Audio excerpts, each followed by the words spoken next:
Hey guys, hey, welcome to MWM. I'm Mark, and this is Smokey Steve and Mark. Oh, yes, it is.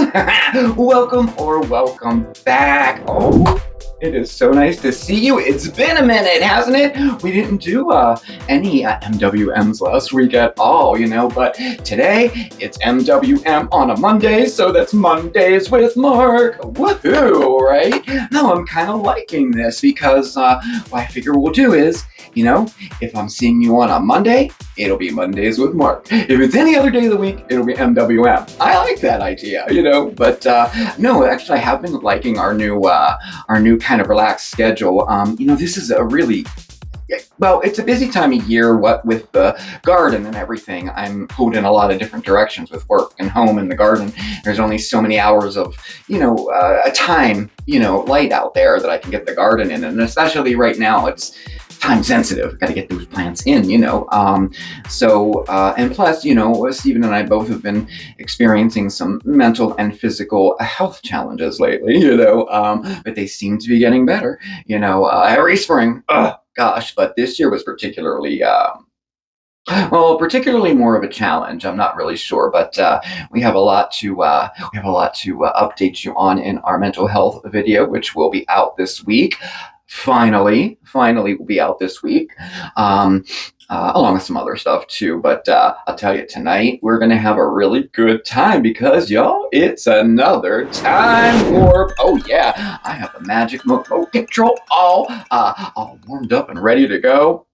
If you know, you know, and if you don't know, you will in a couple minutes. But really, our time warps are a lot of fun. We just we just go back in time to a certain era or a certain date, maybe even a certain event, and we kind of take a look around, and see what's going on. And tonight, we're heading back to the 1930s. Oh yes,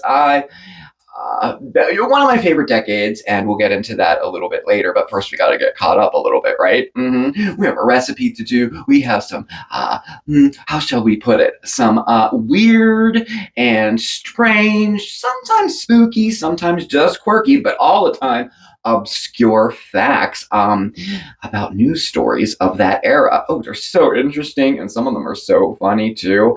We have a new poll to do, and I may even be able to get outside and let you know what the garden's doing too, with a quick little garden update. So, but how the heck are you anyway? Oh, and happy Memorial Day. Oh yeah, did you have a nice weekend? I hope you did. Did you have a nice day today? A lot of people do cookouts and parties today. Here in the U.S., it's the unofficial start of summer. That's pretty exciting. Oh yeah, spring is behind us. Of course, the real summer solstice isn't until later in June, but and that's when we kind of unroll all our summer stuff. Oh, we have a lot of fun summer stuff this year. But yes, happy Memorial Day to everybody. A great time to stop and reflect a little bit, so, and I hope you had a nice weekend. And what's going on here? Oh, the emails are fixed, y'all. Oh, yes, they are. Oh, after all that since March, I'll tell you. So the patch was put in over a week ago, and I been using it for a week, and you can just feel like I feel that it's like it was before, like the things that I do, I'm getting emails, I'm able to open them, and I'm able to reply too, like what you're supposed to be able to do with emails, right? So, and I seem to be getting all of them. I mean, unless people are sending emails that I'm just plain not getting, but I think it's all good. So I'll be getting back to anybody who had emailed me over the last month or two, and Instant Messenger as well. Now that's really tied into Facebook, but there's I had to shut it off while they did the patch, and there's 90 some messages on Instant Messenger, so I'm gonna have to get through those. But I'm happy to announce that our emails are fixed, and the only person that I am trying to reach that had lost all the info for was a giveaway winner from March, I believe, and I believe your name was Kim. and you had won a gift box from us. And I don't have your address or any contact information. So please reach out to me, instant messenger, email, however, so I can get that out to you some, 20 years later, but at least you'll get it. I don't know, isn't that awful? But no, this was totally out of my control, and I'm so happy we're not dealing with it again. And, speaking of the outside and garden and stuff, I don't know what happened. We had some beautiful weather. I mean, some days it was hot. It was in like the 80s.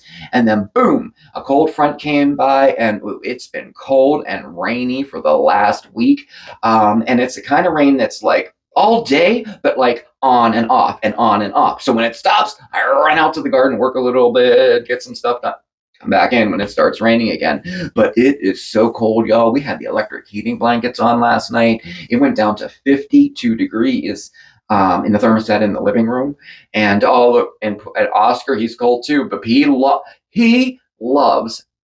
I have a heating pad for the cat. Do you believe that? Well, it's my heating pad, but I put it on the lowest setting, and he loves it. So even the kitties are cold, So, but hey, what are you going to do? It's just a little odd this late in May that, it gets down that low. So, I'm still waiting to put all the plants out on the porch. And we don't control our heat. The landlord does. So we won't have heat until October. They shut that off. I think it was April 15th or something like that. They shut the heat off. We're a little caught up there. So you know what? I don't want to ramble on anymore. We have a lot of fun to do, y'all, at this magic remote control that can take us to any time, date, or era. Oh, yes. And today we're heading back to the 1930s. Are you ready? Are you ready? Because I'm ready. So turn her on, and magic remote control, take us to the 30s. Oh, how cool.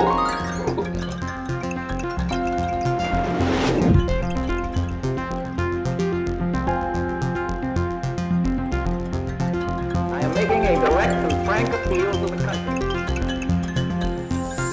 Masses of people are rising up.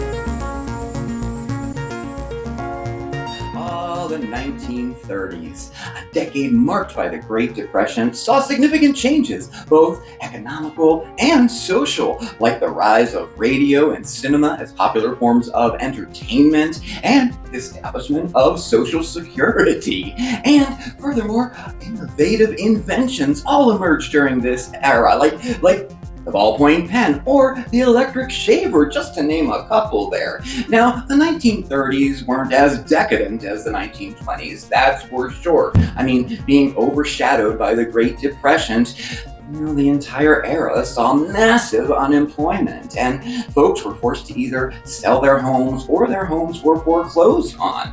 Homelessness was just out of control, and the 1930s saw its fair share of devastation and tragedy too. A severe drought in the Great Plains caused massive dust storms, and this dust bowl forced many farmers to relocate or lose their farms or be unable to plant crops at all. The Dust Bowl, well, that led to the nickname Dirty 30s for the 1930s.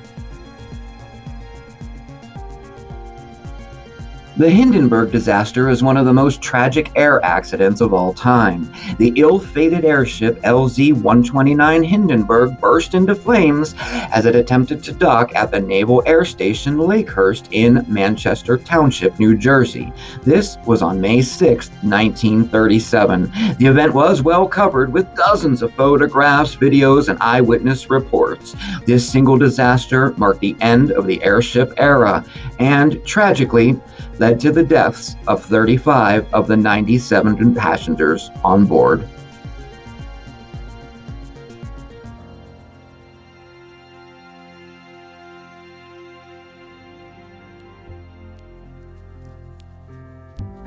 And food was scarce or just too expensive to obtain. And, this caused a lot of people, and I mean a lot of people, to wait in lines at soup kitchens and food pantries. And, one of the ways governments tried to help was to urge and provide an education on growing their own gardens.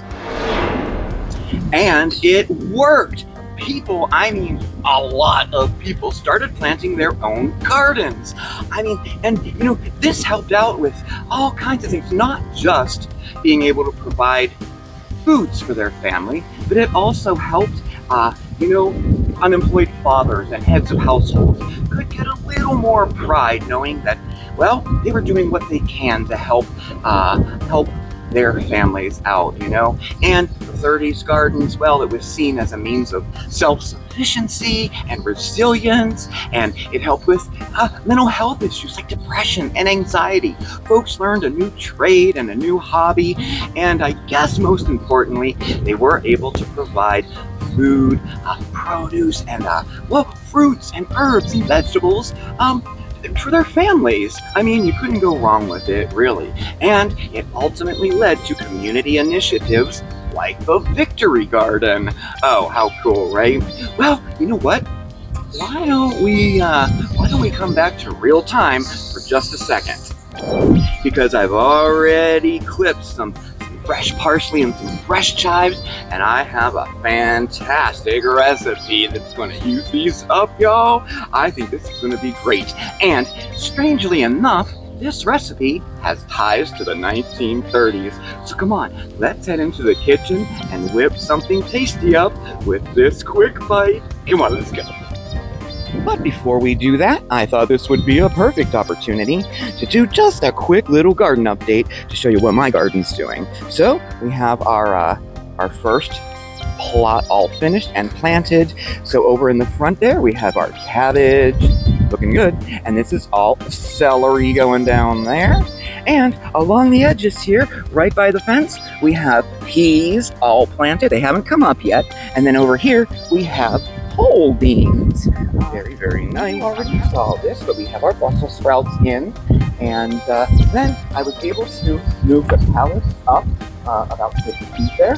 And we have our first of our tomatoes and peppers planted. Yay! And then we have, of course, more going on that side and more going on that side. That is right next to our onions.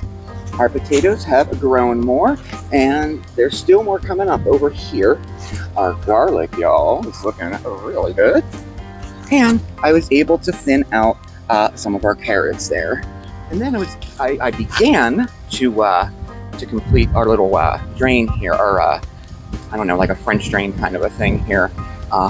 It comes all the way up there. That pours water out, so we have to divert it so it doesn't just flood everything. So it's going to go all the way down there. And our front is looking nice as well. Everything just seemed to have like kind of, you know, took and kind of exploded up there. Really nice. I'm glad everything is growing nice. And we have our very first iris bloom. I love irises. Very nice, huh? And check this out. Our hosta is blooming. All the years I've had hostas, I never had it bloom. I don't know. I guess I'm finally doing something right. And then our other irises here, any day now, are gonna bloom. I cannot wait to see what they look like. And as just a quick little update for you, we'll do a more proper update early this week.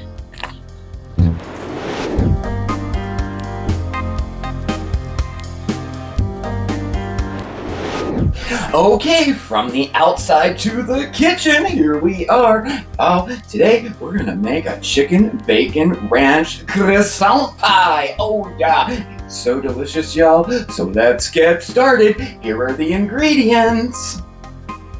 And I did tell you that, strangely enough, this recipe has ties to the 1930s. And it actually does. You see, the Pillsbury Company in 1931 used this newfangled technology to create a pop can. Now the trouble was figuring out what to put in that pop can. Well, with the chaos that kind of was going on during the 1930s, you know, the Great Depression and the Second World War, well, I mean, things got pushed off a little bit. And it wasn't until 1967 when Pillsbury introduced his famous Croissant dough pop can. And along with that, a certain cute and cuddly little mascot was also introduced. Oh yeah. All right, we have our ingredients. Let's get to it. All right, so in a medium-sized bowl here, I have our 8 ounces of cream cheese, our 1 cup of sharp cheddar cheese, and to that, we are going to add our 2 tablespoons of whole milk. And we're going to give that a stir just a little bit here. Okay, that is just fine. And then we're going to take this and we're going to microwave it on 30-second intervals, stirring in between until it's nice and melty and all smooth, about 1 minute to 2 minutes. Ooh, okay, we are doing good. Very, very good. I don't know if you can see it or not, but it's smooth, but you'll see a few little lumps in there from the cream cheese. That's perfectly fine. We just want to make sure that our cheddar is definitely all melted, okay? All right, now in a large bowl, we have our chicken, and our 2 cups of chicken, our 1/2 cup of bacon. And to that, oh yeah, we are going to add our ranch dressing. And that can be right from the bottle. Or, you can do like I did and make your own. I don't know, I think nothing beats the homemade stuff. Okay, homemade with the little Hidden Valley Ranch packet, All right, so we added our ranch dressing. And we're going to add, about 2 tablespoons or so of our fresh chopped chives. Ooh, yeah. And we're going to add about 1.5 tablespoons of our parsley. And then we're going to just give this a mix. Okay, just until our meat is covered there. Okay. And then we're going to add our cheese mixture to it. And then give that a stir until it's all thoroughly combined.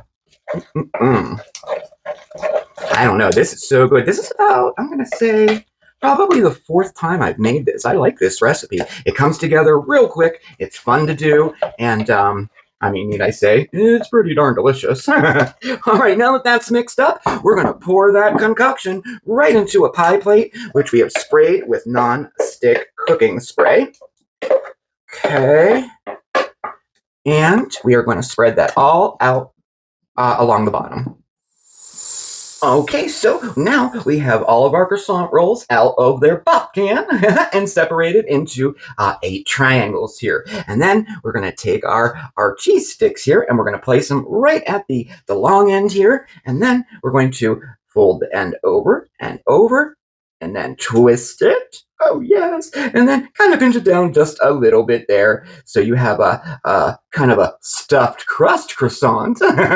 So here, let me finish the last one here. Again, we fold it up and up, roll, and pinch. Bring that in a little bit. Alrighty, dighty.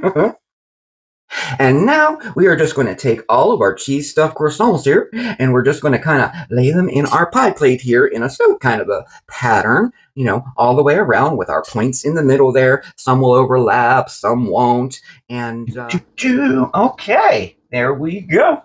Pretty good here. Just stretching it out a little here and there. It doesn't have to be completely covered, but this is my OCD coming into play here. Y'all been through that before with me. Okay, so essentially, that's what we're looking for. Then I took our tablespoon of butter and our garlic powder, and then I added the rest of our parsley to that, or however much you want. Oh, I'm doing that backwards. There we go. I did. Let's see. That would be about 2 teaspoons, and just gonna mix that all together there, and we're going to brush it on top of our croissant dough. All right, I think we are all covered. Oh, all covered with butter. Okay, so next what I'm going to do is either with some strips of aluminum foil or a pie guard like this, we're just going to cover the edges of this like that, because sometimes those edges, they get a little more brown than the rest of it, and we don't like that, okay? So for right now, we are going to bake this baby in a 375-degree oven, and that'll be for 20 minutes. And then we're going to take our pie guard off and bake her for about 8 to 10 minutes longer. We're looking for a nice golden crust, okay? First bake, 20 minutes.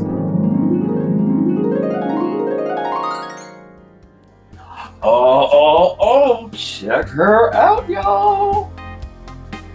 Can you hear the sizzle? Can you hear it? That was 28 minutes total. I took the guard off at exactly 20 minutes, so it smells heavenly.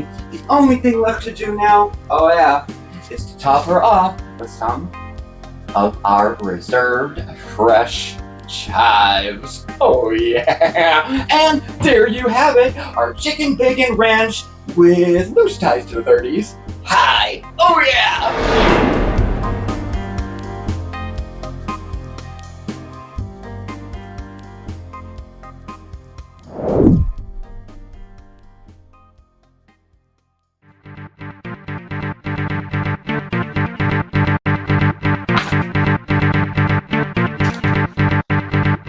Welcome to the SSAM News Desk. I'm Mark with breaking news just for you. Actually, today we are going to take a look back at all of the strange and obscure news stories of the decade, beginning with this one. In July of 1930, thousands of American boys partook in a tree-sitting challenge. Yes, they went up in the trees and sat on a branch as long as they could. And as you can imagine, endurance records quickly soared into the hundreds of hours. That is, until boys started falling out of the trees, injuring themselves because they stayed up there too long. And then there's this. In October of 1932, a Seattle woman complained to the phone company that her phone never rang, but added that she knew whenever somebody was trying to call her because her dog would howl from the yard. Now, the repairman investigated and soon located the problem. There was a short in the line, and the dog was chained to the ground wire. When 40-year-old Mabel Wolfe of Brooklyn showed up at a hospital complaining of acute cramps, an x-ray revealed the presence of a large clump of metallic objects in her stomach.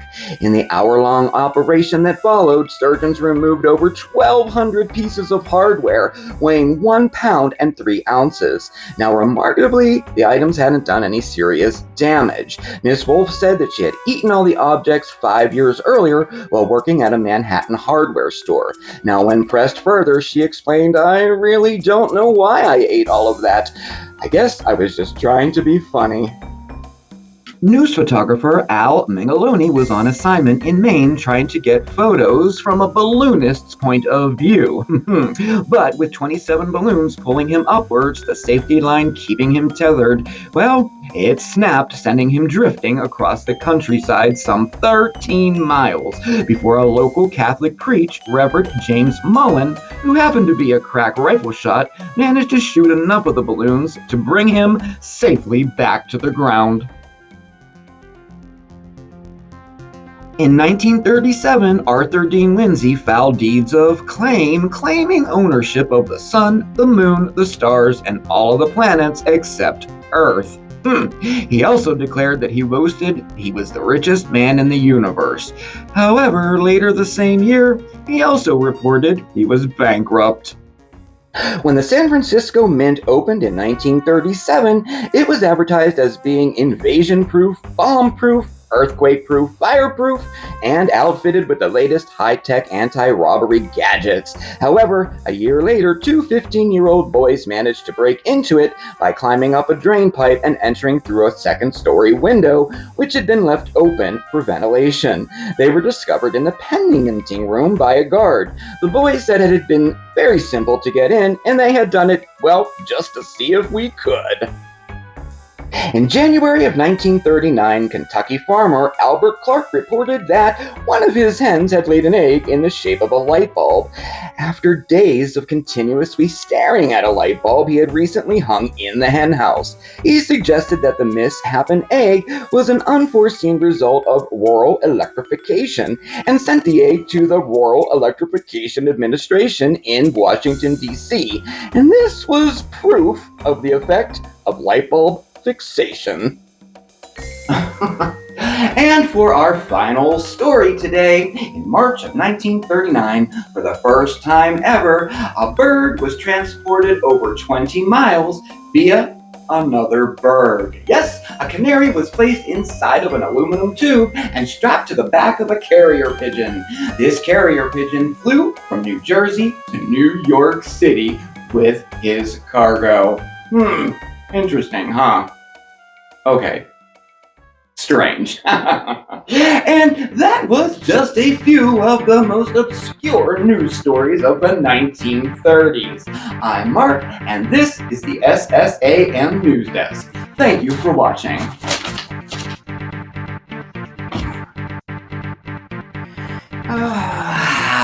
The 1930s. I was sitting here and I was trying to think of, why I have such an interest or almost obsession about, going back in time, and learning about things from different time eras. And I've always been very interested in that. And on the family side of thing, our family's history, well, it's more than just names and dates, It's about the time that they lived in, the events that they saw, the news that they read, the situations that they found themselves in. And, I just think it's important to, I think it's kind of important to remember all of those things too, I don't know. And of course, it's a form of escapism too, even making videos like this, sometimes I just imagine myself in that time era, and of course, I know we can't do that for real yet anyway.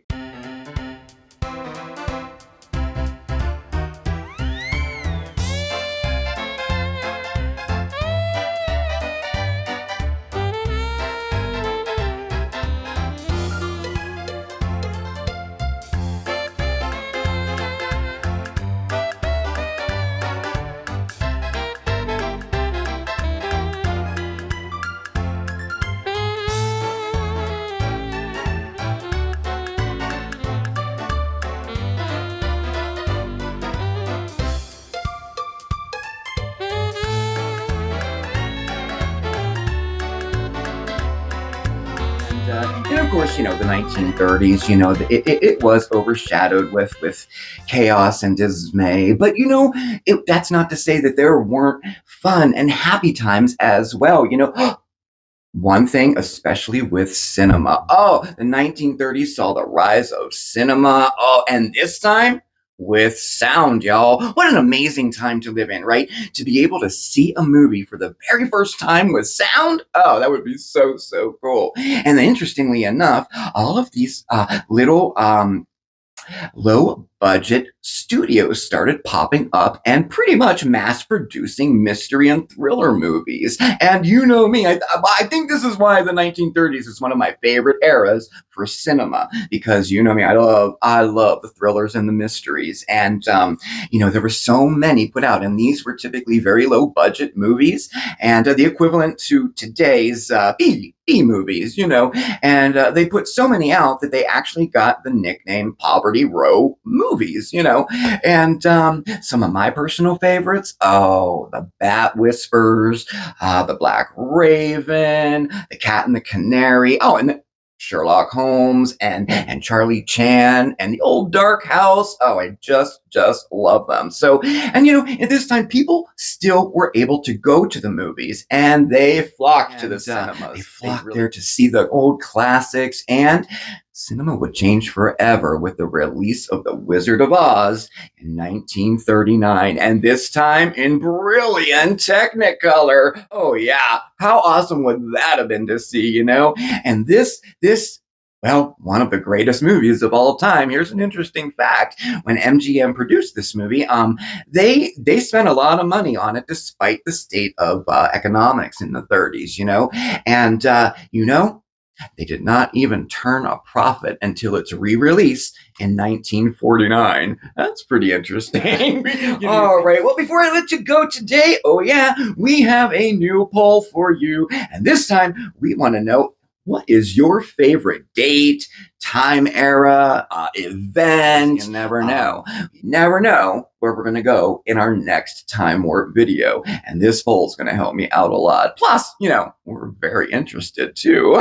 Now remember, this will be a community post and it will go up after this video goes live. So be sure to comment below that community post, okay? And we'll share your answers next week. Ooh, I can't wait to see. I just can't. Thank you so much for spending your time with me this evening. I really hope you enjoyed our little trip back in time. Definitely hit that subscribe button and that notification bell so you know when we have a new video coming out. Check us out over on social media, Facebook, X, and Instagram. Oh, and all of our contact information is down below.